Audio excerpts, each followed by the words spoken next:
Within the financial crime team here at Baringa, we commonly see that our clients are overscreening their prospective and existing customers, which results in increased operational effort for investigators to work through the additional alerts, and of course, the increased operational cost associated with that. So what do I mean by overscreening, and how can institutions look to minimize this? So screening is driven by a watch list or a collection of watch lists that contain records of individuals and organizations of potential interest from a financial crime perspective. In almost all cases, the watch lists used are supplied by third-party vendors, and this is due to the large amount of research and effort needed to compile and maintain such a list. In terms of content, these watch lists typically contain sanctioned parties as well as parties thought to be higher risk. Categories of high risk are determined by the vendor and can include things like politically exposed persons, or PEPs as they're commonly known, who are individuals that hold a prominent public function. There are relatives and close associates of PEPs, so spouses, children, and business partners of PEPs. There are also individuals or organizations that may have unfavorable information recorded against them. Commonly, this is called adverse media or negative news.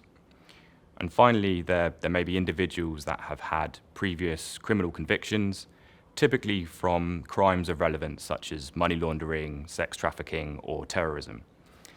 Now, it is important to note that unlike sanctions, there is no official list of high-risk parties that is provided by a governing body. Guidance is provided by regulators and industry bodies, but ultimately what constitutes a PEP or a high-risk individual can change between vendors. Vendors are also incentivized to make the scope of their lists as broad as possible, both in terms of potentially risky parties and the scope of geographies to be included. This leads to watch lists becoming very large and bloated. A typical watch list can contain several million records, with less than 1% of these relating to sanctions, meaning that up to 99% could be removed if shown to be within risk appetite.